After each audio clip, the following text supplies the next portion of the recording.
The stone floor of the bedchamber carried the bitter, unforgiving chill of late autumn, seeping steadily through the thin soles of her leather shoes.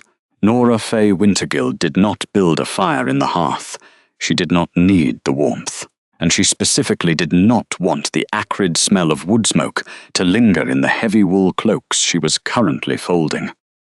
Below her, muffled by thick granite walls and imported tapestries, the sounds of the bustling keep echoed in a rhythmic, chaotic swell of clinking glass, tuning lutes, and shifting furniture. The servants were preparing the great hall for a massive celebration. It was to be a banquet of new alliances, new wealth, and a new bride. Nora knelt beside the wooden trunk at the foot of the barren, unmade bed. It was a fiercely simple object crafted of varnished northern pine and heavy iron brackets, inherited from her mother long before she had ever been brought to this southern pack. She dipped a rough linen cloth into a ceramic basin of freezing water, wringing the fabric out until her knuckles turned pale. She carefully cleaned the corners of the lid, wiping away the fine layer of ash and dust that had settled over 3 years of stagnant, invisible existence. The freezing water stung her skin, turning it raw and stiff, but she kept her movements perfectly steady. Silence was a kind of armor, thinner than most, but lighter to carry. The damp pine smelled faintly of ancient resin and cold earth, a sharp, clean scent that stood in stark contrast to the heavy, suffocating floral perfumes drifting up through the floorboards from the kitchens below. She worked with absolute, measured precision. This was not the frantic, weeping departure of a banished woman. This was the systematic, careful inventory of someone quietly reclaiming her own borders. Beside the trunk sat a velvet-lined jewelry box, left deliberately open on the vanity table. Inside rested the emerald necklaces, the heavy gold bands, and the ornate silver hairpins purchased by the pack treasury strictly to make her look presentable at regional council dinners. She did not touch them. She did not even allow her gaze to linger on the sparkling gems. Every single piece of metal bought with Silvercrest coin belonged to the stone walls of this fortress, and she would not take a single sliver of their conditional wealth. She packed only her own practical garments, thick woven sweaters, sturdy riding boots, a ledger of her own private notes, and a set of iron inkwells. She folded her final grey shawl, smoothing the fabric with the flat of her palm, and pressed it into the bottom corner. The distant roar of laughter vibrated through the floorboards beneath her knees. Tomorrow, the Alpha King would formally announce his engagement to the wealthy Eastern heiress. To do that, the seat beside him had to be legally, undeniably vacated. Nora closed the lid of the wooden trunk. The heavy iron latch snapped into place with a sharp, decisive click that echoed in the empty room. It was done. She stood up, brushing the invisible dust from her dark skirts, and walked over to her writing desk. Resting in the center of the scarred wood was a single piece of paper. The silver-trimmed edges caught the weak, grey afternoon light filtering through the frost-webbed window. She picked it up, feeling the weight of the thick parchment between her thumb and forefinger. It was time. The grand study on the second floor smelled entirely of burning tallow, spilled blackberry wine, and expensive vellum. When Nora crossed the threshold, the sheer heat of the massive hearth fire pushed against her face, creating an oppressive, suffocating contrast to the freezing chamber she had just left. Joshua Darius Silvercrest did not bother to look up when the heavy oak door swung open on its iron hinges. He was hunched over a massive, intricately carved table, surrounded on all sides by towering stacks of territorial ledgers, tax reports, and unrolled military maps. His broad shoulders were tense under a tailored velvet tunic, his attention entirely consumed by the logistical calculations of merging his southern army with his new bride's forces. He traced a jagged line across a map with the feather of his quill, his jaw tight with unchecked ambition and arrogant certainty. He occupied the room the way a predator occupied a clearing, assuming everything within his line of sight already belonged to him by divine right. Nora stepped forward quietly, her soft-soled shoes making absolutely no sound on the imported Eastern rugs. She stopped at the edge of the desk, waiting with perfectly straight posture until his quill finally paused at the edge of the parchment.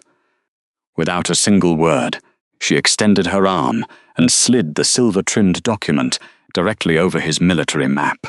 The divorce parchment was brief, cleanly written, and legally absolute. It demanded no alimony, requested no properties, claimed no titles, and offered no petty grievances. It was a complete and total severance. The king finally glanced down at her hand, visibly irritated by the physical interruption, before dragging his dark eyes down to the paper. He did not read the text. He saw only the official seal at the top and the blank signature line waiting at the bottom. A sharp, heavy sigh of annoyance escaped his lips. "This nib is completely ruined," Joshua muttered, ignoring her presence entirely as he wiped the iron tip of his quill on a piece of scrap cloth. He dipped it deeply into a crystal inkwell, careless of the dark drops that splattered across the polished oak surface of the desk. "I specifically told the steward to have this finalized before the evening banquet began. You are dragging this out unnecessarily." He pulled the document closer by its edge, not bothering to inspect the specific legal clauses or the subtle, highly specific watermark pressed into the thick paper. He simply scrawled his heavy, dominating signature across the bottom line. The metal nib scratched violently against the parchment, catching on the grain of the paper and leaving a thick, jagged trail of black ink. "Take your single trunk and be gone before the first guests arrive," he ordered, his voice a low, indifferent drawl that offered no room for debate or delay. He tossed the ruined quill aside and immediately pulled a troop registry back to the center of the desk, obscuring the divorce parchment. "I will not have you wandering the corridors, looking like a displaced beggar while Karina's delegates are touring the keep. Have the courtyard guards escort you to the outer gates if you cannot carry your own weight." He blew briefly on the wet ink, already entirely forgetting that she was still standing there. Nora watched the dark letters of his name settle permanently into the fibers of the paper. She did not tremble. She did not argue, and she certainly did not plead. She simply reached out, carefully sliding the signed document back off the table, and turned toward the heavy oak door. The descent down the stone stairs of the great keep was a familiar path, one Nora had walked 1,000 times, though never with such absolute finality. Each step was hollowed out by generations of heavy wolf boots. Her simple wooden trunk bumped softly against the side of her knee, the raw pine heavy with modest linens, dried inkpots, and the quiet memories of her mother. The stairwell air was thick, carrying the cloying scent of roasted venison and spiced wine from the lower kitchens. The pack was already preparing a grand banquet. Karina Sterling would soon arrive, bringing Eastern wealth to a fortress that had merely tolerated its invisible Luna. Nora paused on the landing to adjust her grip. The cold draft sweeping through the narrow arrow-slit windows carried the sharp bite of autumn. As she reached the final turn, a shadow detached itself from the alcove near the pack's registry office. Bramwell Thorne stood under the flickering light of a tallow candle. The old council ledger-keeper looked exhausted, his fingers permanently stained with dark blue ink. He did not look at her with the open disdain common to Joshua's commanders. Instead, his pale eyes held a heavy, uncomfortable pity. In his hands, he clutched a thick velvet pouch. The unmistakable clink of heavy pack gold echoed faintly as he stepped into her path. "You should not leave in the dark," Bramwell said, his voice dropping to a cautious whisper. "The roads to the border are freezing over." The king was careless in his haste. "The council cannot allow you to walk into the snow with nothing." He extended the velvet pouch toward her. It was a severance, a quiet apology from the keeper, who understood the harsh mathematics of survival.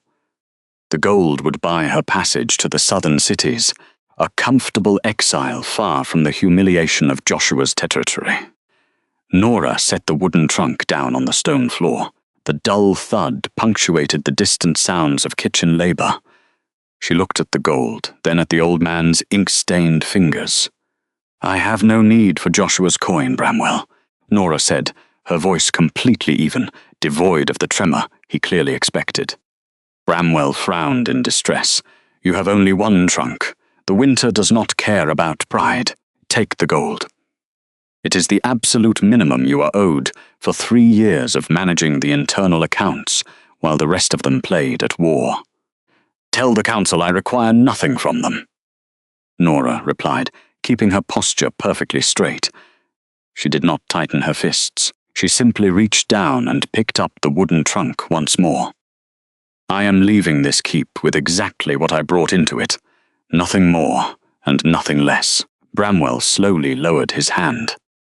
He stared at her, realizing perhaps for the first time that the quiet woman who had spent 3 years blending into the shadows was not retreating in defeat. He bowed his head, stepping aside to clear the path to the courtyard. She nodded to him once, a gesture of silent respect, and walked away. The heavy iron gates of the fortress loomed ahead, their hinges groaning as the watchman pulled them open. The bitter autumn wind rushed into the courtyard, carrying the raw metallic scent of impending snow.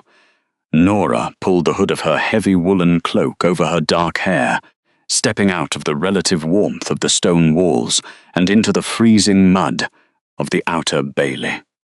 The guards standing at attention watched her with silent confusion. Their halberds were already slick with the evening frost. They had seen rejected mates leave before. Usually there was weeping. Usually there was a pleading woman begging the alpha to reconsider. Instead, Nora walked with measured, unhurried steps, the wooden trunk balanced securely against her hip. She did not turn back to look at the towering spires of Joshua's stronghold. She had spent enough of her life learning not to cry in front of people who would not understand why. The gravel crunched beneath her boots as she crossed the perimeter line, leaving the immediate authority of the pack behind. The road stretched out before her, a ribbon of frozen mud winding toward the jagged northern peaks. The temperature dropped significantly the further she walked from the fortress hearths, the wind howling through the barren branches of the dead oaks lining the path. A mile down the road, she reached the boundary line. An old, weathered stone milepost stood crookedly by the ditch, marking the absolute edge of Joshua's claimed territory and the beginning of the frost line. A thin layer of white ice coated the carved letters of the marker, obscuring the ancient script. Nora stopped. She lowered the wooden trunk to the frozen earth, the muscles in her arm burning slightly from the strain. She stepped closer to the pillar and reached out with a bare hand. Her fingers brushed the rough granite, scraping away the crust of ice to reveal the jagged cuts of the old imperial language. The cold bit immediately into her skin, sharp and unforgiving, but she did not pull her hand away. It was a familiar cold. It was the heavy, ancient breath of the Northern Empire, the lands that had belonged to her bloodline long before the southern packs had ever learned to draw maps. She traced the shape of the crest, hidden beneath the frost. A wolf curled around a frozen iron crown.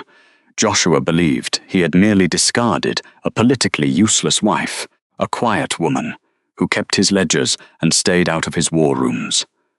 He did not know that by signing the parchment and forcing her across this boundary, he had inadvertently returned the entire northern boundary and the massive iron mines buried within it, directly into her sovereign jurisdiction. Nora wiped the melting frost from her palm against her cloak. She picked up the wooden trunk, feeling the settling weight of the cold air in her lungs. She did not look back at the southern valley. Instead, she turned her face toward the dark, freezing peaks of the ice citadel stepping over the boundary line and walking off into the snow. The great hall of the southern stronghold burned bright with 100 tallow candles, driving back the bitter autumn chill that usually clung to the rafters. Joshua Darius Silvercrest sat at the center of the high table, surrounded by the heavy scents of roasted boar, spiced cider, and the sharp pine branches decorating the walls. To his right sat Karina Sterling, draped in crimson velvet that caught the firelight, her laughter ringing above the din of the pack's celebration. This was the banquet marking the beginning of their official courtship, the sealing of an alliance that would bring Eastern wealth into his military-focused territory. Yet, despite the heat of the hearths and the rich wine flowing into his goblet, Joshua felt a strange, persistent phantom itch deep within the center of his chest. It was not a physical wound that could be treated with comfrey or willow bark, but a hollow, scraping sensation, like the ache of a tooth newly pulled, or a draught slipping through a crack in a sealed window. He rubbed his sternum beneath his formal tunic, dismissing the feeling as simple exhaustion. He had spent the previous day reviewing trade routes and army deployments, barely pausing even when he signed the papers that formally severed his previous marriage. Karina leaned closer, her perfume a heavy blend of summer jasmine that felt distinctly out of place in the sharp northern air. She was vibrant and loud, demanding attention in a way that commanded the room. "Your keep is magnificent, Joshua," she murmured, tracing the rim of her silver cup, "though some of the decor in the private chambers is terribly austere. I found this sitting on a vanity in the western wing." She turned her head, gesturing to her elaborate braided hair. Tucked into the golden coils was a simple silver hair comb, unadorned except for a modest engraving of a winterberry. Joshua recognized it instantly. It was the only piece of jewelry Nora Faye Wintergild had ever worn consistently. She must have left it behind, deeming it too trivial to pack into her wooden trunk. "It lacks refinement," Karina continued, reaching up to adjust the piece. "But I thought the metalwork was at least quaint for tonight." Her fingers fumbled against the smooth silver. The comb snagged on a thick braid, and as she yanked it free, it slipped entirely from her grasp. It hit the cold flagstone floor with a sharp, discordant crack that seemed to slice cleanly through the raucous noise of the banquet hall. Several conversations at the nearby tables died instantly. The musicians faltered on their strings. Karina stared down at the floor, her cheeks flushing with irritation. The comb lay near the heel of Joshua's boot. One of its delicate silver teeth had snapped clean off, the fractured edge catching the candlelight. The worst part wasn't the broken silver lying on the cold stone, it was the silence that followed. "How clumsy of me," the heiress said, her voice tight, forcing a light laugh to break the sudden tension. "It was a cheap thing. Anyway, I shall have my jewelers send for proper Eastern gold tomorrow." Joshua stared at the broken piece of silver. The phantom itch in his chest flared into a sudden, sharp coldness. He did not pick it up. He simply motioned for a servant to sweep it away, raising his goblet again to signal the musicians to resume playing. The hall slowly returned to its loud celebration, but the shadow of that sharp, cracking sound lingered in the air, settling over the high table like a sudden frost. The wine in his cup tasted distinctly of ash, and for the rest of the night, and for the since he found himself unable to shake the feeling that a vital pillar holding up the roof of his hall had just silently given way. The next dawn arrived grey and unyielding, filtering through the narrow arch windows of Joshua's private study in pale, dusty shafts. The hearth had died down to white embers, leaving the stone room carrying the biting cold of the early morning. Joshua sat at his heavy oak desk, pressing the heels of his hands into his temples. A dull, rhythmic headache throbbed behind his eyes, the lingering consequence of the Eastern wine he had consumed in excess the night before. The phantom itch in his chest remained, a quiet, stubborn void that refused to be filled by sleep or drink. He was staring blankly at the open ledgers when the heavy wooden door pushed open without a preliminary knock. Bramwell Thorne stepped into the room, his grey cloak dusted with fresh snow, his breathing shallow and rapid. The old Pack Council ledger keeper looked entirely devoid of his usual methodical calm. His ink-stained fingers clutched a stack of dispatch tubes, their wax seals already broken. "Alpha," Bramwell said, his voice dropping into the quiet of the room without any formal greeting. He did not wait for his sovereign to grant him permission to speak. "We have received the morning ravens from the Frostline outposts. Every single one of them reports the same thing." Joshua lowered his hands, blinking against the dull pain in his skull. "Speak plainly, Bramwell. Has the weather delayed the supply caravans?"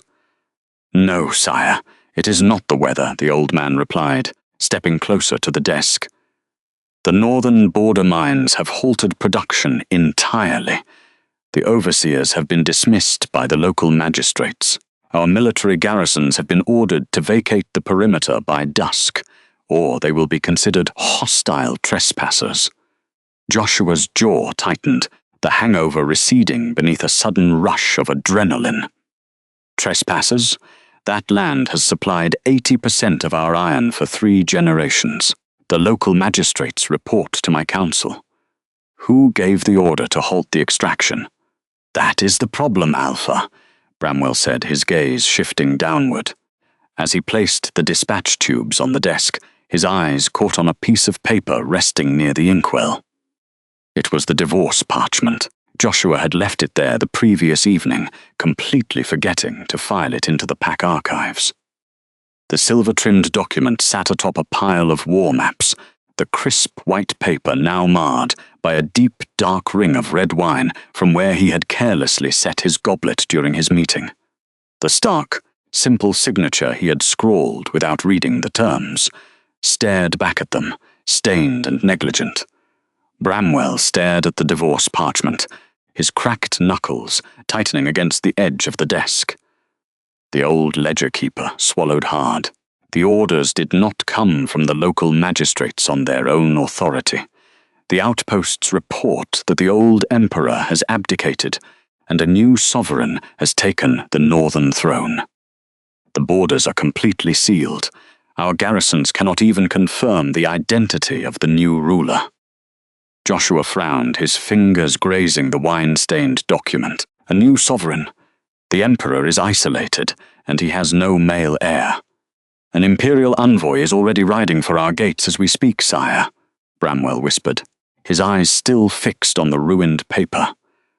"They carry a sealed decree, and they will demand a formal audience in the great hall before the morning is through." The quiet in the study deepened, thickening the cold air until it became difficult to draw breath. The red wine stain on the parchment looked violently bright in the grey dawn, a perfect, unbroken circle marking the exact place where Joshua's administrative discipline had failed.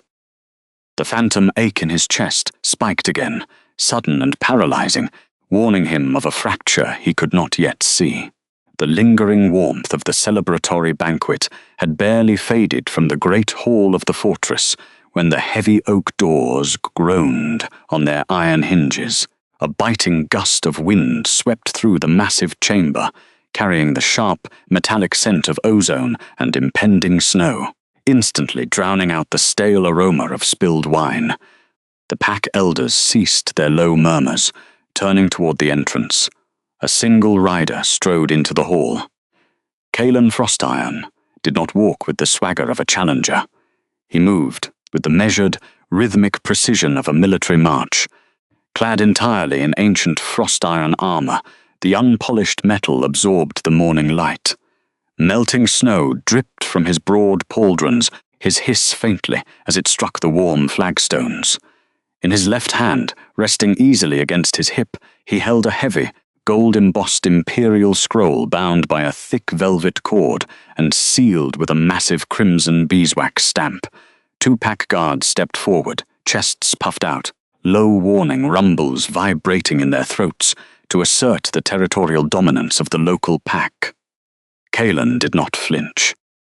He simply continued his pace, walking directly toward them with such unwavering mechanical certainty that the guards instinctively stepped aside. His absolute indifference was far more jarring than a drawn blade. Joshua Darius Silvercrest sat at the head of the long timber council table, his chin resting on a closed fist. He watched the approaching messenger with the mild annoyance of a man interrupted during his morning reprieve. He waited for the armored man to halt at the base of the dais. He waited for the customary bending of the knee, the biological submission that every emissary offered before speaking. The silence stretched, pulling taut across the vast room until the air itself felt brittle. Calen halted precisely 3 paces from the raised platform. He planted his steel-tipped boots and stared directly into Joshua's eyes. He did not bow. He did not lower his chin a fraction of an inch. Joshua Darius Silvercrest. Calen's voice rang out, flat and resonant, carrying the hollow echo of a northern canyon wind. He did not use the title of Alpha, Provincial Lord of the Southern Valleys. I come bearing a direct edict from the sovereign throne. Several beaters bristled, their hands dropping defensively to the hilts of their hunting knives. Joshua stiffened, the relaxed lean of his spine snapping straight.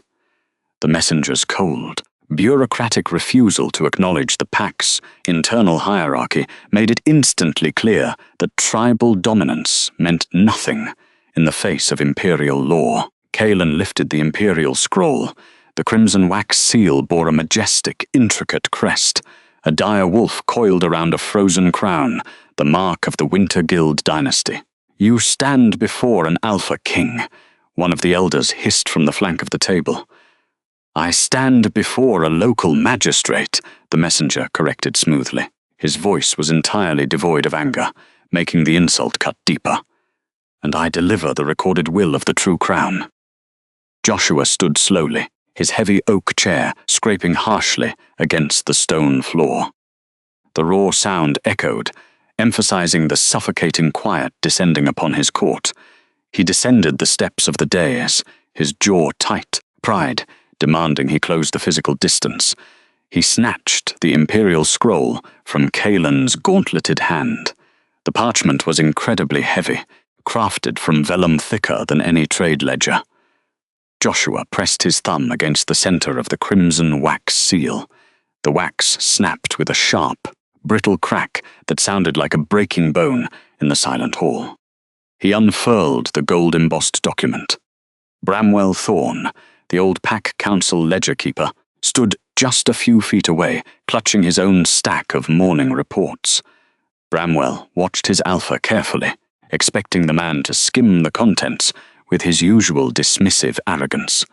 Joshua's eyes scanned the first lines of the elegant calligraphy. "By the blood of the ancients, let it be recorded that Magnus Wintergild, sovereign emperor of the North, has formally abdicated his earthly throne." Joshua's brow furrowed. An abdication was a monumental shift in continental power, a detail Carina Sterling and his military advisors would need to analyze. A transition of power meant instability, and instability meant opportunity.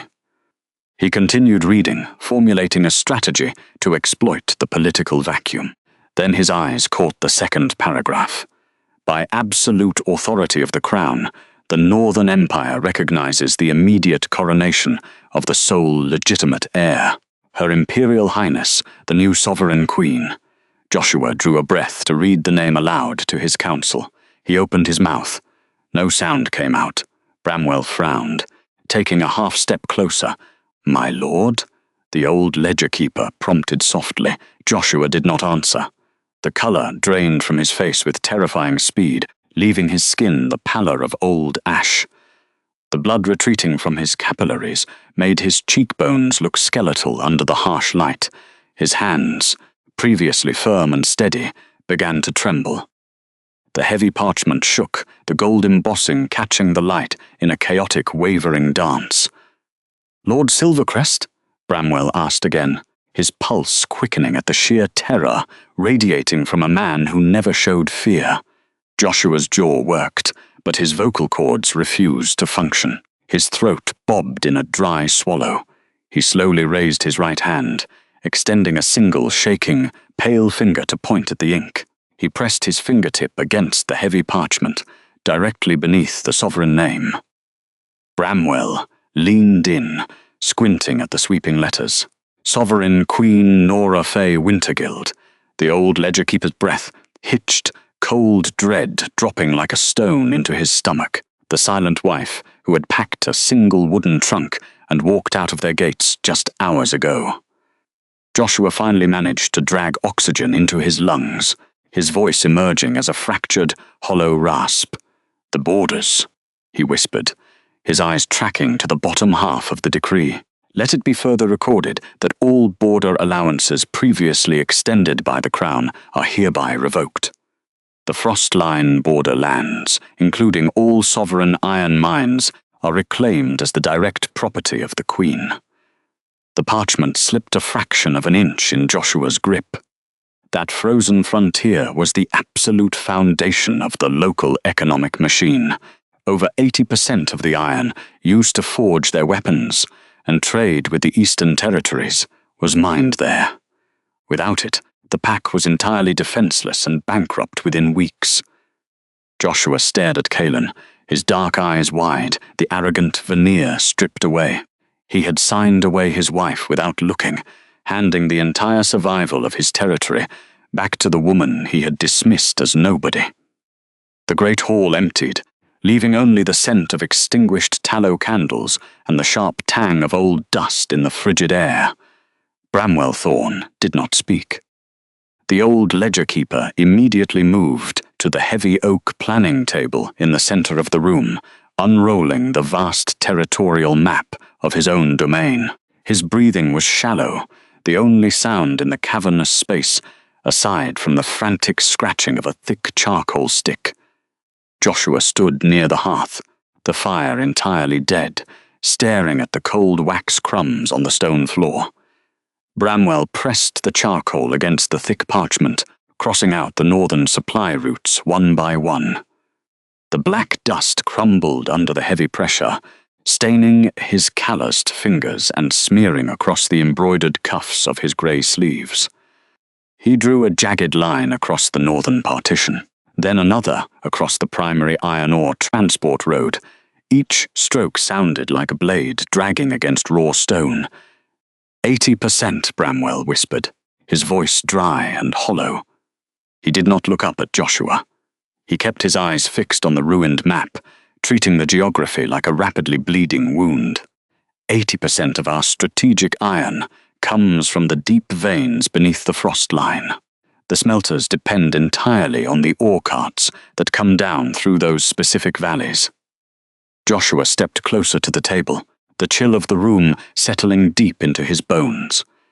He looked at the black smudges obscuring their most profitable territories.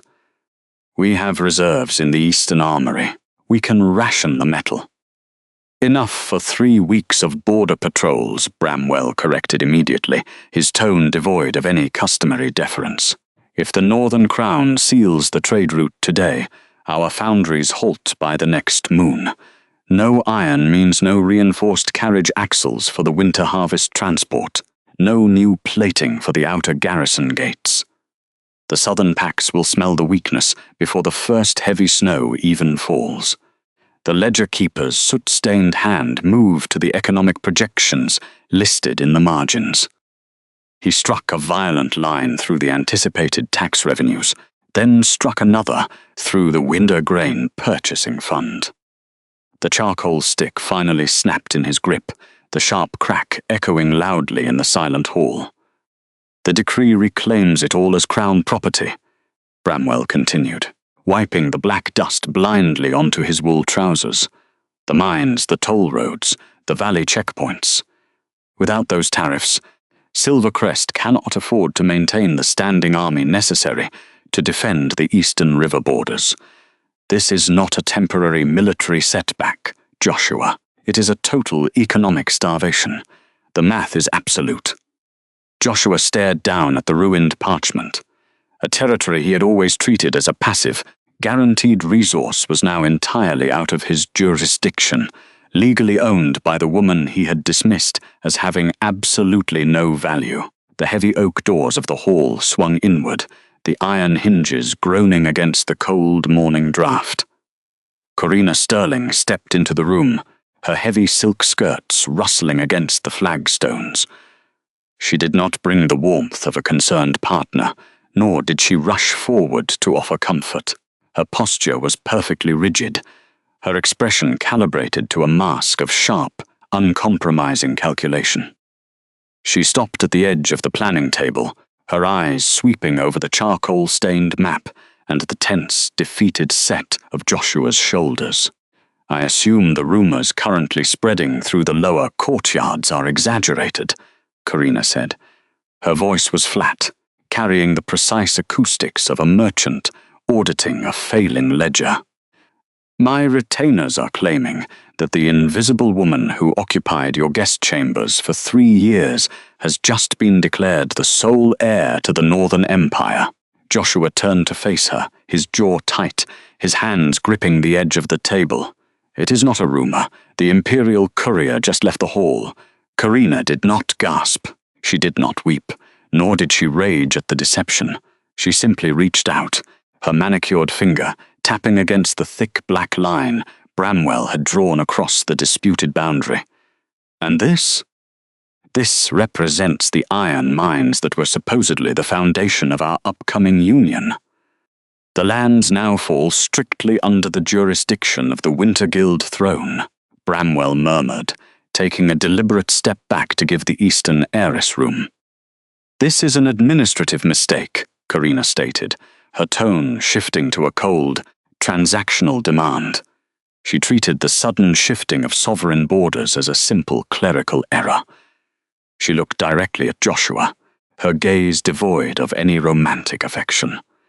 The alliance between their families had always been built on mutual leverage. Without the Northern Iron, the leverage was entirely one-sided. "My family is providing the silver shipments and the trade galleons for this merger. We agreed to that massive investment based heavily on your undisputed control of the Northern Mountains. If you do not possess those assets, you do not possess a kingdom worth marrying." Joshua's hands clenched at his sides. "I am still the Alpha of Silvercrest. The military strength of this pack remains intact. Soldiers without weapons and armor are just starving men waiting to be slaughtered," Corina replied smoothly, wiping a speck of charcoal dust from the table with a disdainful flick of her wrist. "I am not interested in funding a deficit. You will ride to this ice citadel. You will remind your former wife of whatever legal obligations she still owes this territory, and you will secure the trade routes." She turned toward the door, her silk skirts whispering against the freezing stone floor. She paused at the threshold, looking back over her shoulder, with eyes as hard as polished flint. "You have until the end of the month," she added, her voice dropping to a low, pragmatic warning.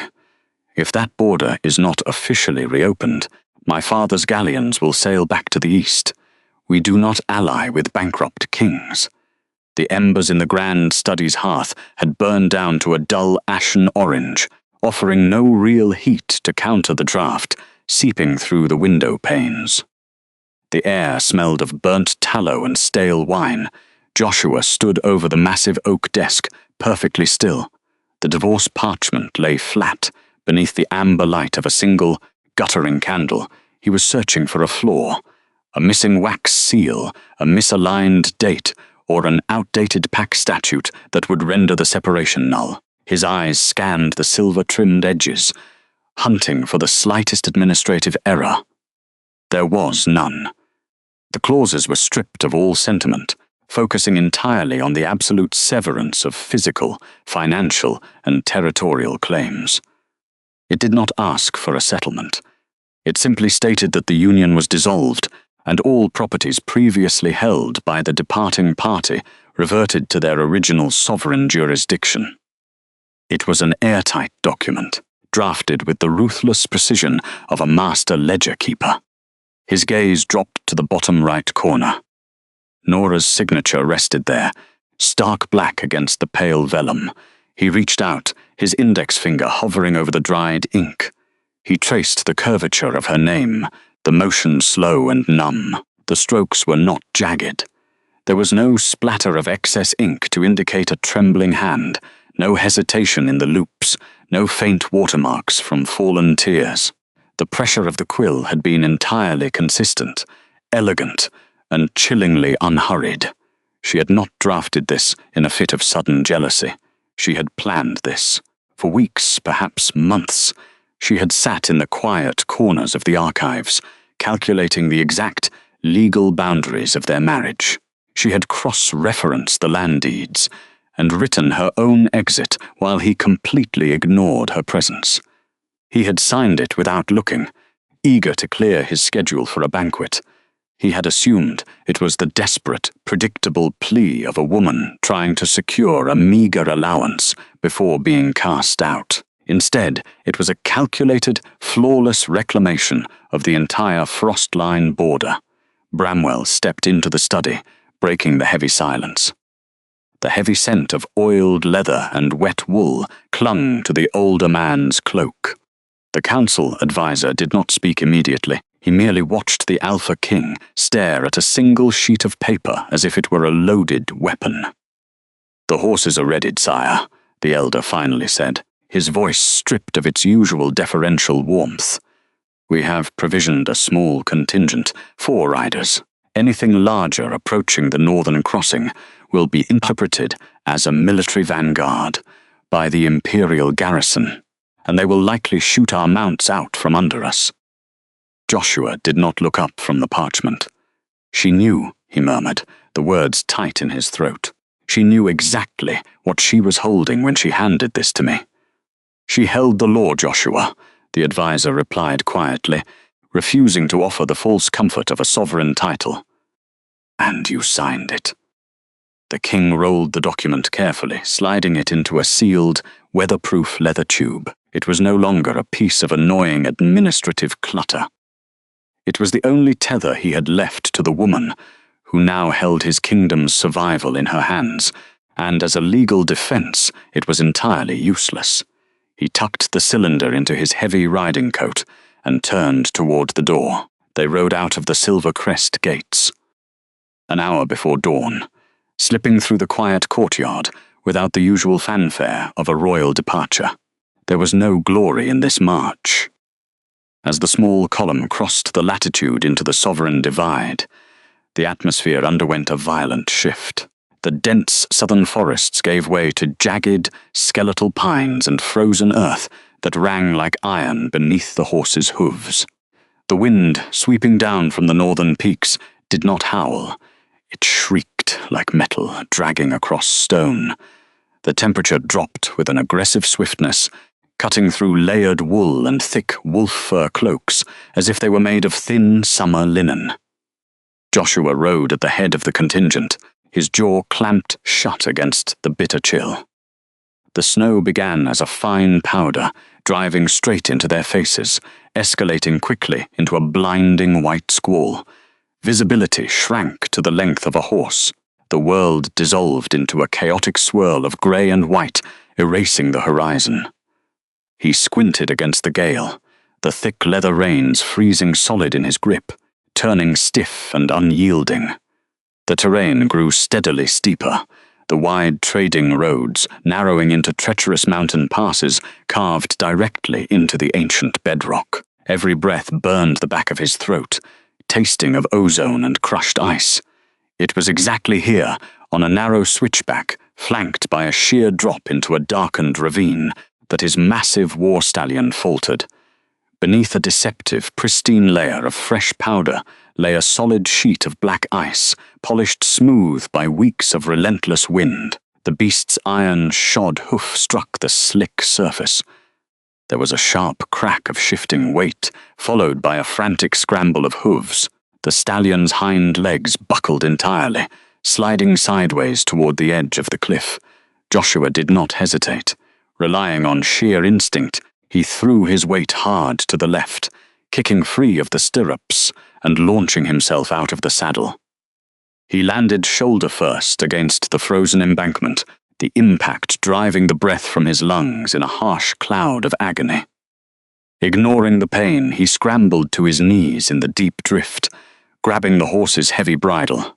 With a desperate surge of strength, he hauled the panicked animal forward, dragging its weight away from the edge until its front hooves found purchase on packed dirt. The beast stood trembling violently, steam rising from its dark flanks in thick sheets. For a long moment the Alpha King remained in the snow. His knees were buried deep in the freezing powder, his breath coming in ragged gasps. The cold seeped through his premium riding leathers, biting into his skin with the precision of a blade. Behind him, Bramwell and the elite guards had halted their own mounts. They sat in absolute silence, the wind howling around them as they watched their sovereign. A man used to sweeping through his own courtyards with unquestioned authority. Kneeling in the dirt, completely stripped of his usual momentum. The northern winter did not care about his rank. It did not care about his strategic alliances, or the crown he wore in the safety of his warm keep. It demanded absolute submission. Joshua pushed himself up slowly, brushing the crusted snow from his knees. He did not remount. Instead, he gripped the frozen leather reins in his thickly gloved hands, adjusted his collar against the driving sleet, and began to walk. He led the massive stallion by hand, testing each step against the hidden ice, bowing his head against the sheer force of the storm. Behind him, the rest of the contingent dismounted without a word. They moved forward not as conquerors, but as a procession of humbled men, marching on foot toward an empire they had foolishly dismissed as an empty wasteland. When they finally arrived, the immense iron gates of the ice citadel did not groan when they opened. They swung inward on perfectly oiled hinges, revealing a courtyard carved entirely from dark, glacial stone. The violent blizzard that had battered Joshua Darius Silvercrest and his small riding party for 3 days suddenly broke against the sheer walls of the fortress. Inside the perimeter, the air was still, heavy, and paralyzing in its absolute zero temperature. Leading his exhausted mount through the gates, Joshua expected the usual reception afforded to an Alpha King. He straightened his spine, rolling his shoulders to project the sheer physical dominance that commanded obedience in the southern territories. His boots struck the frozen flagstones with deliberate force. The northern sentries did not flinch. Clad in layered pale furs and overlapping plates of frost-tempered steel, they moved with an unsettling, synchronized efficiency. None of them lowered their eyes. None of them bared their necks or reacted to the aggressive spike of his scent. A captain stepped forward, holding a simple wax tablet and a stylus. All foreign steel must be surrendered at the threshold, the guard stated. His voice was a low, rhythmic murmur, devoid of challenge or intimidation. It was the tone of a clerk reciting a daily ordinance. Joshua tightened his jaw. I am a sovereign ruler. I do not walk unarmed into a strange court. The sentry did not reach for a weapon. He merely held the tablet steady. The sovereign queen dictates the laws of the frost. Weapons are surrendered, or the gates close. The choice belongs to the guest. It was not a standoff. There was no growl, no clash of wills, no opportunity for the southern ruler to assert his strength. It was pure, freezing bureaucratic indifference. He was being treated not as a rival king, but as a minor logistical detail. He unbuckled his broadsword. The heavy leather belt hit the stone floor with a dull thud. His men followed suit, dropping their daggers and sidearms into the waiting wooden crates. The guards tallied each piece of iron with quick, rhythmic scratches of the stylus, handing back small carved wooden chits in exchange. Proceed to the waiting hall, the captain murmured, gesturing toward a secondary set of doors. You will be summoned when the court ledger permits. No herald announced his arrival, No trumpet sounded. The silence of the courtyard swallowed his presence whole. For a man who relied entirely on the volume of his power, the quiet erasure of his status felt heavier than a physical blow. He walked through the archway, his empty scabbard slapping against his thigh. The outer waiting hall offered shelter from the wind, but little warmth. Its vaulted ceilings soared into shadows, and the walls were polished granite, echoing every scuff of a boot. Bramwell Thorne stood near the centre of the room, his breath pluming in the frigid air as he rubbed his calloused hands together. The old ledger-keeper attempted to fill the vast, oppressive silence. They must process our arrival through the administrative chancery first. The elderly wolf offered, his voice strained. It is merely protocol, a matter of paperwork. We will present the trade necessity, offer the timber yields, and find a rational compromise.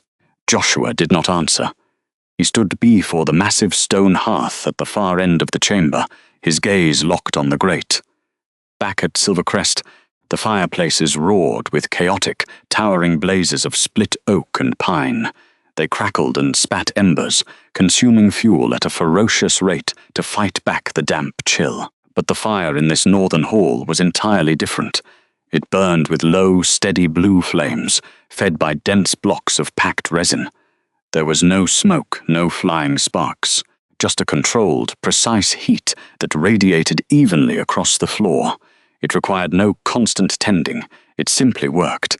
He stared at the blue light, a strange tightness gripping his throat. For 3 years, he had lived in a fortress that ran with flawless, invisible efficiency. He had never once asked how the pantries remained stocked during the long rains. He had never questioned why the servants moved with such quiet precision, or why his chaotic war council meetings always had freshly drawn maps waiting on the tables. He had assumed those things happened by default. He had assumed his own loud, aggressive command style was the engine of his pack's success. Now, watching the perfectly calibrated northern fire, a different reality crystallized in his mind. The organization, the quiet maintenance, the steady hand that kept his economy from collapsing under his military spending. It had all been her. Nora had not been a passive shadow hiding in the corners of his keep. She had been the load-bearing pillar, holding the entire structure upright. He remembered the way she would sit by the window, her ink-stained fingers moving across parchment while he loudly boasted to his generals. He had dismissed her silence as weakness. He had mistaken her lack of argument for a lack of intelligence.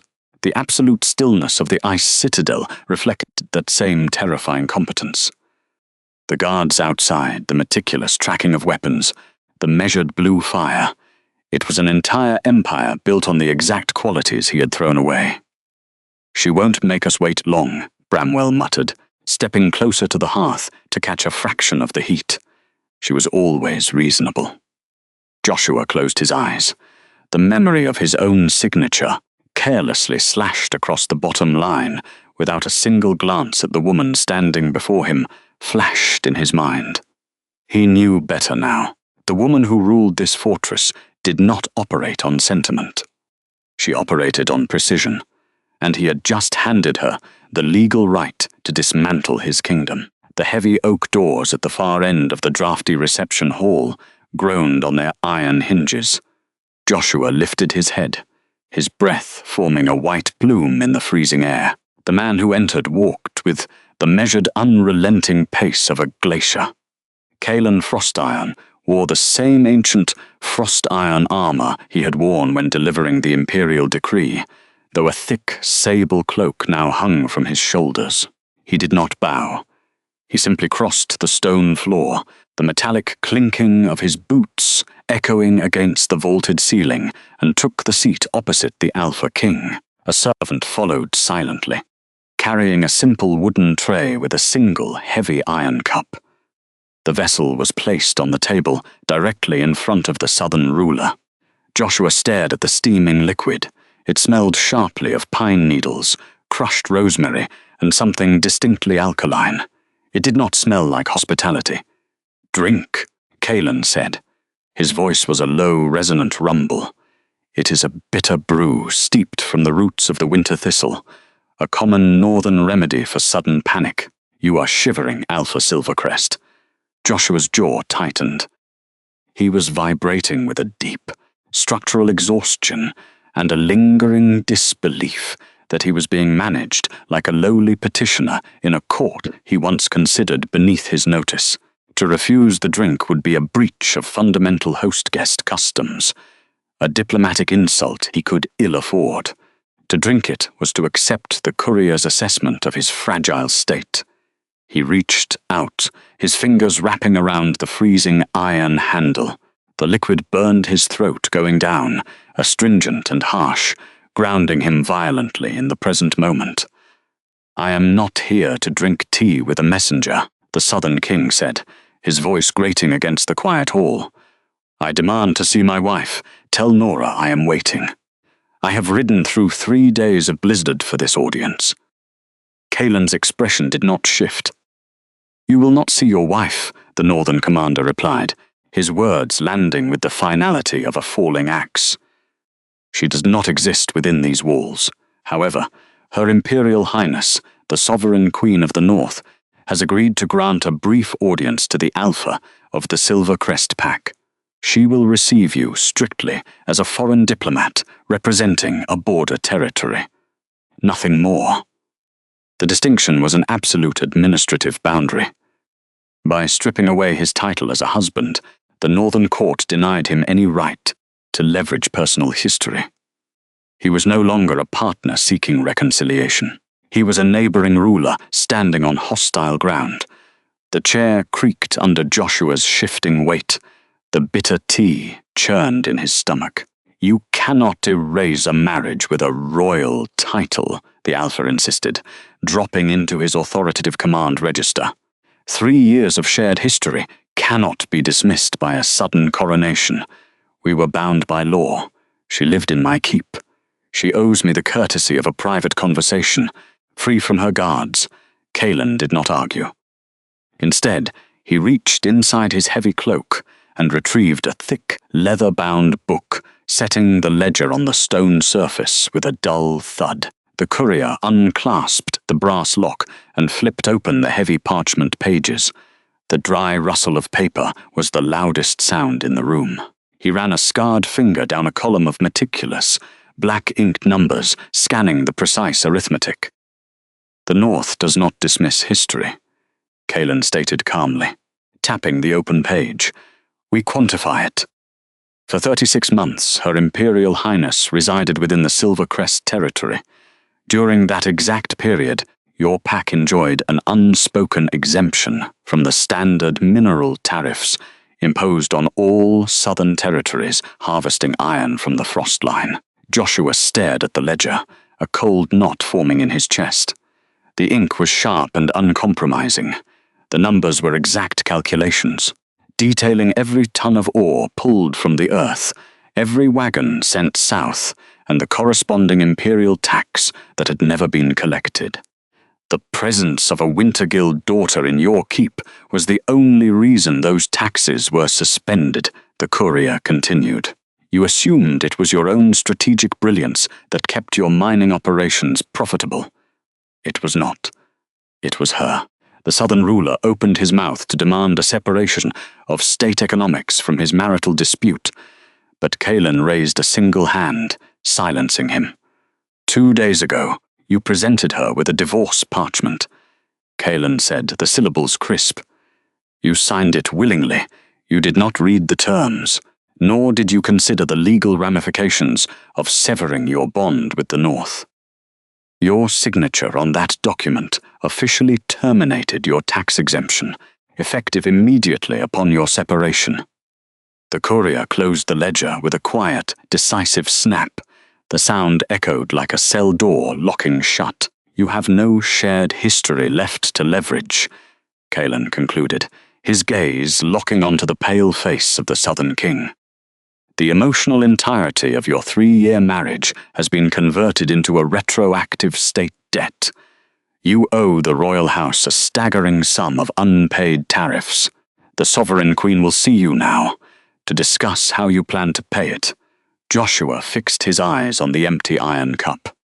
The sheer bureaucratic reduction of his life's most arrogant mistake was suffocating. He had come north, hoping to manipulate a neglected wife. Instead, he was being marched into the throne room as a debtor, defeated by the meticulous ink of the woman he had thrown away. The massive oak doors of the grand reception hall required 4 centuries to push open, the iron hinges groaning against the dark stone floor. Joshua stepped across the threshold, his heavy winter cloak, dripping melting snow, onto the polished basalt runner. The air inside the vast iron throne room was thick with the scent of burning beeswax and ancient wood smoke, a heavy, layered warmth that fought back the biting northern blizzard raging beyond the high, stained glass windows. Hundreds of pale candles flickered in wrought iron chandeliers suspended from the vaulted ceiling, casting long, shifting shadows over the obsidian floor. It was a space designed not for pack brawls or casual banquets, but for the slow, crushing weight of absolute sovereignty. He walked slowly, bracing himself for a calculated display of arrogance. He fully expected her to be waiting, watching the doors, ready to deliver the final, gloating strike of her newly revealed power. She was not looking at him. At the far end of the cavernous hall, seated upon a dais of carved dark stone, was the woman he had dismissed without a second glance. Nora wore no fragile jewels, but a heavy mantle of midnight velvet embroidered with frost diamonds, draping over the rigid back of a massive seat forged from interlocking blades of dark steel. She did not look up when the great doors opened. Instead, her quiet attention was entirely focused on a broad-shouldered blacksmith kneeling on the lowest step of the dais. The man's bare arms were thick and stained with soot, and he clutched a battered leather ledger. She leaned forward slightly, her posture conveying an active, unhurried care. The ambient noise of the court died down to a reverent hush as she listened to the artisan speak in a low grumble about winter coal shipments and dampness in the lower supply tunnels. She did not interrupt. She watched the tradesman's hands as he gestured, nodding with a slow, genuine understanding that Joshua had rarely seen her display in the Silvercrest Keep. When the man finished, she asked a single, precise question regarding the structural integrity of the southern forge. Her voice carried easily through the cavernous space, clear, resonant, and utterly devoid of the meek hesitation the visiting ruler remembered. She traced a gloved finger down a column of numbers in his ragged book before accepting a quill from a nearby scribe and signing her approval for an extra wagon of dry timber. The contrast settled in his chest like a stone dropping through still water. This was not a discarded wife sulking in exile. This was a fully functioning monarch, deeply and practically invested in the survival of her people. The blacksmith bowed so low his forehead nearly brushed the stone floor, his face flushed with profound gratitude before he backed away into the shadows. Only when the heavy side doors clicked shut behind the tradesman did the chamber fall into absolute stillness. The flickering light illuminated the dust motes dancing over the basalt. Nora slowly turned her head. Her gaze tracked down the long floor, finally settling on the man standing in the center of the room. Her expression held no triumph. It held no lingering heat. It was the flat, steady look of a ledger keeper, turning to the next mundane entry of the day. As the silence in the throne room deepened, becoming a physical pressure against the eardrums, the Alpha King stepped forward. The heavy soles of his boots struck the obsidian tiles. Instinctively, he reached for the old dynamics of their arrangement, attempting to project the overwhelming presence that commanded immediate submission in the south. He squared his shoulders, pushing past the designated waiting line for envoys, and opened his mouth. "Nora," he began, the name carrying a deliberate, familiar edge, designed to bridge the chasm between them and reduce her back to the quiet woman who had packed a single trunk. The word barely left his throat before the clash of metal shattered the quiet. 4 Imperial guards, clad in heavy frost-iron armor, stepped seamlessly into his path. Their movements were not rushed, but terrifyingly synchronized, crossing their long-handled halberds mere inches from his chest. The steel blades caught the candlelight, forming an impenetrable barrier of lethal intent. A low, collective rumble resonated from the throats of the surrounding court members, a clear warning that any further advance would be met with immediate execution. "You will address Her Imperial Highness by her proper title, Alpha Silvercrest," the captain of the guard stated, his voice a flat, emotionless wall of protocol. The arrogant leader's jaw tightened, his fangs pressing against his lower lip as a surge of territorial fury spiked in his blood. He glared past the crossed blades, expecting to see a flicker of triumph, a smug smile, or even a flinch of residual fear on the face of the sovereign. Instead, he found absolute immobility. Her hands remained resting perfectly flat on the cold iron armrests of the throne. Not a single finger twitched with nervous energy. Her knuckles were not white with tension, and her breathing did not accelerate. She simply watched him. The stillness she projected was absolute, a physical shield that absorbed his aggressive aura and rendered it completely useless. Not the kind of silence that falls between words, the kind that swallows them whole. She did not need to issue a command to put him in his place. Her posture had already done the work. The realization struck Joshua with a sudden, freezing clarity. His anger, his physical strength, his rank, none of it was a currency that held any value in this kingdom. To speak to her at all, he would have to surrender his dominance and play by the strict Nestorinev rules of her court. Swallowing the bitter taste of humiliation, he adjusted his stance, lowered his chin, and waited for permission to speak. A subtle nod from the Queen signaled that he was recognized. The vast, echoing architecture of the Iron Throne Room swallowed the sound of Joshua's uneven breathing, leaving only the steady hiss of the beeswax candles. The smell of cold iron and crushed pine hung heavily in the air, a sharp sensory reminder of the territory he no longer controlled. He stood at the base of the dais, the lingering snow from the brutal blizzard melting into dark pools around his riding boots. The sovereign guards had halted him precisely pepses ton from the throne. Enforcing a physical boundary the southern leader was absolutely forbidden to cross. "The crown is not seizing territory," she answered, her voice low and devoid of malice. "We are simply reclaiming what was temporarily lent. That specific frontier has always belonged exclusively to my bloodline. It was only managed by your pack as a courtesy during our marriage." "Then let us undo it," he urged, taking a reckless half-step forward before the sharp ring of a guard's halberd, striking the stone floor, stopped him cold. The man swallowed hard, his knuckles whitening. "I will tear up the divorce parchment myself. We can burn it tonight. You can return to the keep. You can have whatever status you want, Nora.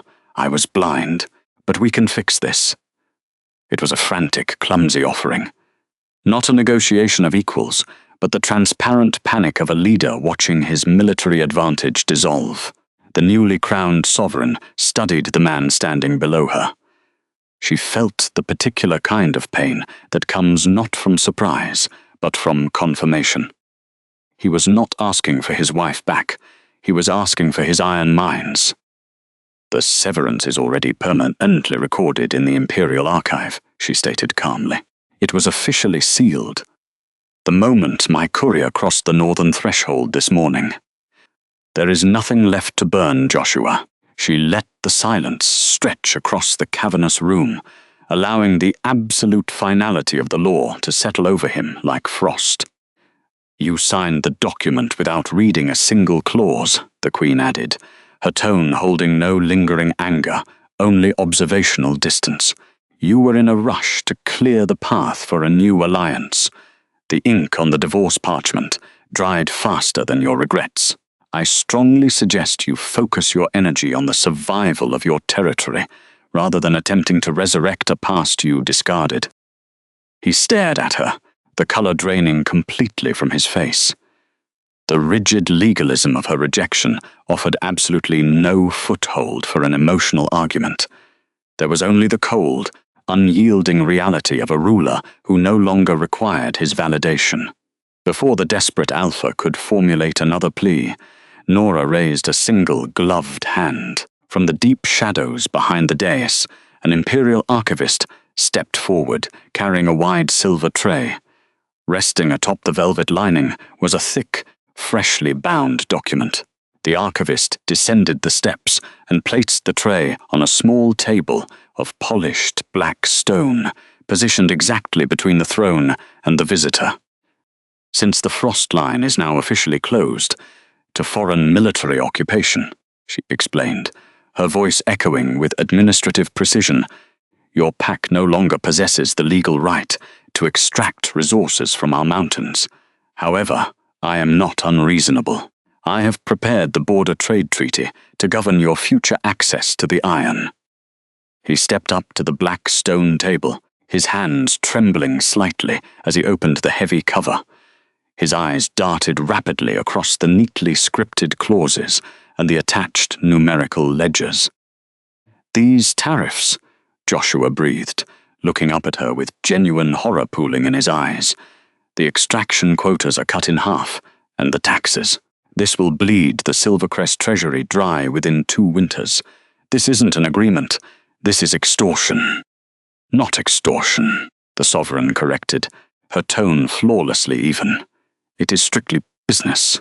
For 3 years, I sat in the drafty archives of your keep, she continued, detailing her invisible labor with mathematical detachment.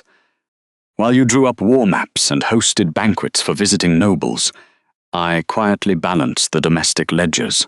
I know exactly how many tons of raw iron your wagons pulled from the frost line. I know exactly how much wealth Silvercrest hoarded, while the northern villages were left with broken roads. The pack leader gripped the edge of the stone table, his knuckles bone white, unable to formulate a defense against the concrete truth of her accounting. You treated my territory the exact same way you treated me, the young woman said, the quiet statement cutting deeper than any shouted accusation. As an endless resource to be exploited without compensation, without respect, and without acknowledgement. That arrangement ended at dawn. She gestured toward the document resting on the silver tray. The border trade treaty ensures that my people will finally receive the equitable value they were systematically denied. The ruler stated, her gaze locking onto his panicked eyes. You may sign it and secure a fraction of the iron your army requires. Or you may refuse, walk back out into the blizzard, and try to defend your southern flanks with wooden spears. The choice is entirely yours. An attendant stepped forward, silently placing a dark iron inkwell and a freshly sharpened quill beside the open document. The broken man stared at the pen, the crushing weight of his own arrogant miscalculations, finally breaking his posture. There were no loopholes left to exploit. The woman he had discarded as a temporary placeholder now held the absolute survival of his kingdom in her steady, ink-stained hands. The heavy iron doors of the side chamber closed with a resonant thud, sealing Joshua Darius Silvercrest inside a room of freezing stone and polished oak. The air smelled of old parchment, damp wool, and the sharp, resinous tang of burning pine. He stood near the center of the mosaic floor, the heavy vellum of the border trade treaty clutched in his stiff fingers. The ink on the document was dark, precise, and utterly devoid of mercy. Every clause was a systemic dismantling of his pack's authority. Bramwell Thorne stood near the narrow hearth, holding his ink-stained hands out to the dying embers. The elderly ledger-keeper looked smaller here, diminished by the sheer vertical scale of the northern architecture. The dark basalt walls extended upward into vaulted shadows, dwarfing them both in a space built for ancient kings. "There is no negotiation to be had," the old man said quietly, not turning his face from the meager fire. "The clauses are ironclad. The taxation rate on the mines will bleed our treasury over the next decade. The tariffs on the mountain passes will strip our merchant class of their profits. But without the ore, our southern packs will face military collapse within a single year." He did not reply immediately. His boots felt heavy as he walked slowly toward the arched window overlooking the sprawling capital of the ice citadel. The glass was thick, rimmed with deep frost, distorting the world outside into sharp fragments of grey and white. He raised a hand and wiped away a layer of condensation, forcing himself to look at the reality he had ignored. The scale of the city was undeniable. Hundreds of stone spires pierced the low winter clouds. Massive aqueducts of dark iron and carved basalt carried melting snow down from the high peaks, turning giant water wheels that powered the empire's foundries. Smoke rose in thick, unbroken columns from countless hearths. It was a thriving, deeply sophisticated metropolis, built on an administrative foundation that made the Silver Crest Keep look like a temporary hunter's camp. He pressed his bare palm against the freezing glass.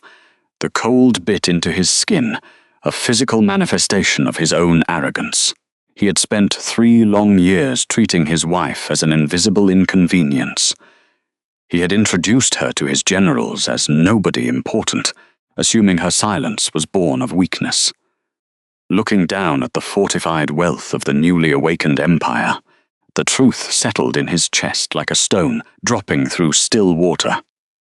She had never been small. She had merely possessed the astonishing discipline to fold her massive lineage into the shape of his tiny expectations. He had not tolerated a nobody. He had tried to cage a giant in a room made of paper. "She knew," the king murmured, his breath fogging the pain. "Every time I spoke of our military strength, every time Karina mocked her plain dresses in the corridors. She sat there, holding the weight of this entire empire in her mind, and she let me believe I was the one with power." "She kept the peace until you chose to break it," Bramwell corrected gently. The old man stepped away from the hearth, his joints popping in the quiet room. "You severed the bond without a second thought. Now you must sign the border trade treaty. We have no leverage, and the cold is creeping closer to our borders. We are beggars in her hall. Joshua, accept it with what dignity remains." The parchment felt impossibly heavy in his grip. The terms were not written with anger, but with the cold mathematical certainty of a sovereign protecting her people. When the iron doors groaned open again, the southern leader stepped back into the cavernous expanse of the main throne room. The great hall was lit by hundreds of thick beeswax candles, their golden light fighting back the pressing shadows of the high, timbered ceiling. Nora Fay Wintergild remained seated on the ancient dais, her posture entirely unchanged. Her dark velvet robes seemed to absorb the ambient light, while the frost diamonds at her throat caught the flickering flames. She watched his approach with the calm, detached observation of a cartographer mapping a distant, irrelevant coastline. He stopped at the base of the stone steps. He did not immediately present the treaty. Instead, he looked at the ring of heavily armored guards standing rigid at the periphery of the room. Kalen Frostiron stood among them, his expression as unyielding as the cold iron he wore. "I request a private moment with the Queen," he said. His voice echoed slightly, stripped of its usual commanding resonance, replaced by a hollow exhaustion. "Before the final ink is laid on this agreement." The guards tensed immediately, shifting their grip on their weapons. Nora raised a single gloved hand. The gesture was minimal, yet the entire hall oriented toward her the way iron filings orient toward a lodestone. The guards stepped back seamlessly, retreating into the deep shadows without a single word of protest. Left a wide, quiet circle of polished stone between the sovereign and the petitioner. They were not truly alone, but the silence between them deepened, thick with the heavy weight of unsaid history. The petitioner looked up at her, desperately searching the composed architecture of her face for the woman who had once mended his cloaks by the firelight. He found nothing but the sovereign of the North. "Are the terms unclear?" she asked. Her tone was measured, completely devoid of malice, triumph, or impatience. "The terms are ruinous," the fallen leader answered, his voice dropping to a harsh whisper. "But I will accept them. I will accept the taxes, the loss of the territorial lines, the humiliation of the monitored supply routes." He took a slow breath, the freezing air stinging the back of his throat. "But I need to know the truth. Before I return to the south, before the ink dries on this new reality and the borders close." She did not lean forward. She merely waited, occupying the silence the way other rulers occupied speech, letting the quiet spool out until he was forced to fill it. 3 years, he said, his knuckles whitening around the rolled parchment. "You lived in my keep. You sat by my hearth. You endured my indifference and the council's daily sneers. Did you ever feel anything for me? Did you ever actually love me? Or was I always just a strategic assignment to you?" The question hung in the vast, freezing air of the throne room. For a long moment, the only sound was the sharp crackle of burning pine logs in the massive stone hearths lining the walls. She looked down at him. There was no smug satisfaction in her gaze, no bitter vindication at his visible desperation. She simply saw him exactly as he was, a man who had traded an empire for a convenient marriage, realizing his mistake only when the ledger was closed. "I loved the duty I swore to," she answered, her voice dropping into a quiet, devastatingly calm register. "I swore an oath to maintain the peace between our lands, and I honored it. But duty is not a blindfold, Joshua." The southern king flinched, the words landing against his chest like physical blows. He took half a step forward, a desperate plea forming on his lips, hoping to salvage some fragment of their severed bond. But her next words stopped him cold, locking him firmly in his place. Nora's eyes were steady, entirely free of hesitation or regret. "You handed me the divorce parchment. You released me from the obligation to make myself small for your comfort. What I felt in the past is irrelevant now. I am the Queen of the North, and my duty is to my people. You are merely a neighbor requesting a trade route." The absolute finality in her voice offered no room for argument, no tiny crack for a romantic reconciliation. She was not a wounded woman waiting to be won back. She was a sovereign who had calmly surveyed the damage, recorded the losses, and moved forward.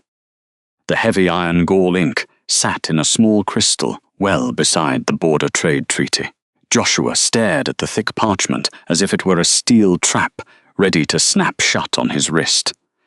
The silence in the throne room was absolute, broken only by the faint sputtering of the hundreds of beeswax candles lining the ancient stone walls. He picked up the silver-tipped quill. His fingers were stiff, his knuckles stark white against his own pale skin. He did not immediately sign. Instead, his eyes dragged over the dense text, line by grueling line.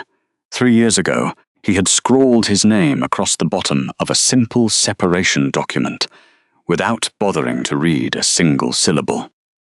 He had been so eager to clear his schedule, so impatient to return to his war maps and his grand southern alliances, that he had entirely ignored the quiet woman standing in front of his desk. Now, he was forced to read every word. He read the staggering taxation rates applied to the iron ore, extracted from the mountain perimeters. He read the severe administrative penalties for any southern guardsman crossing into northern territory without an imperial escort. He read the clauses that explicitly subordinated his kingdom's military supply lines to the absolute discretion of the Northern Court. There were no loopholes hidden in the margins.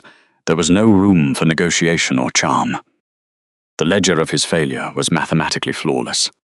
A faint, involuntary tremor seized his right hand. He pressed the nib of the quill to the parchment, trying to steady himself, but the slight shaking remained. The scratching sound of the metal tip, dragging against the heavy paper, echoed sharply across the cavernous hall. It sounded like a rusted blade scraping against dry bone. He finished his signature, the dark ink pooling slightly at the final letter, and dropped the quill onto the wooden table, as if the silver metal had suddenly burned his flesh. He let out a ragged, uneven breath, staring at the physical proof of his kingdom's new dependency. Nora did not smile. She did not offer a speech of triumphant vindication, or mock the defeated slump of his broad shoulders. She simply stepped forward, her movements unhurried, the dark royal velvet of her gown sweeping quietly over the cold stone floor. She picked up the signed treaty. Holding the parchment near her face, she blew gently on the fresh black ink to dry it. Her breath was steady, measured, entirely undisturbed by the man standing rigidly across from her. Once the ink lost its wet sheen, she handed the document to Calen. The stoic royal courier stepped forward, melting a thick stick of crimson wax over the paper. He pressed the heavy iron stamp of the Winter Guild crest into the center of the puddle. The dull thud of the stamp hitting the table felt like the closing of a tomb. The transaction was complete. Joshua stood frozen for a long moment, waiting for something else. Perhaps he expected a lingering glance, a final word of anger, or some small trace of the quiet woman who had once folded his linens and managed his household. He received nothing. Calen gestured toward the massive arched doorway with a mailed hand, his expression carved from the same unforgiving ice as the citadel walls. "Your carriage is waiting." "Alpha Silvercrest," Calen stated, his voice devoid of any diplomatic warmth. "The Sovereign Queen has other ledgers to attend to." Joshua swallowed hard, the muscles in his jaw working frantically. He looked at Nora one last time, but her attention had already shifted away from him, her gaze resting calmly on the high stained glass windows at the far end of the hall.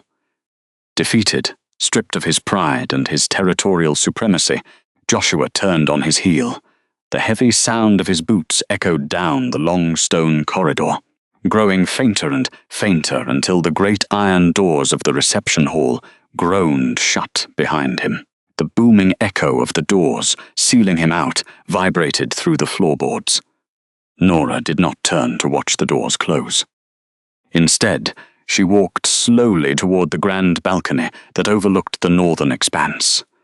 She pushed open the heavy glass panes, stepping out onto the frost-rimmed stone. The biting autumn wind immediately whipped against her face, carrying the sharp, clean scents of pine needles, high-altitude ozone, and falling snow. It was freezing, but it was a cold that she understood perfectly. It was the cold of her ancestors, the cold of a land that belonged entirely to her. She stood near the balustrade, her hands resting on the frozen stone.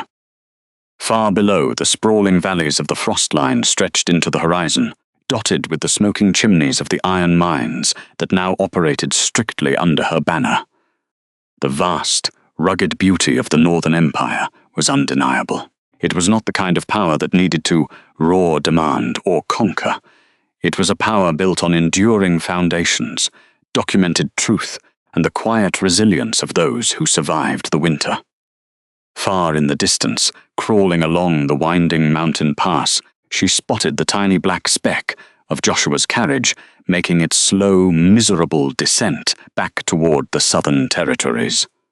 He was returning to a fractured court, a delayed wedding, and a council that would demand answers for the disastrous contract he carried in his satchel. Nora felt no pity. She felt no lingering sorrow. She took a deep, deliberate breath of the freezing northern air, letting the chill fill her lungs and clear her mind of the past 3 years. She was finally at peace. She was no longer a temporary placeholder, no longer an invisible servant in a foreign keep, and no longer a wife waiting for a man to notice her worth. She was Nora of Winter Guild, sovereign queen of the north. She turned her back to the snowy horizon, stepped inside her warm, candle-lit sanctuary and pulled the heavy iron doors firmly shut.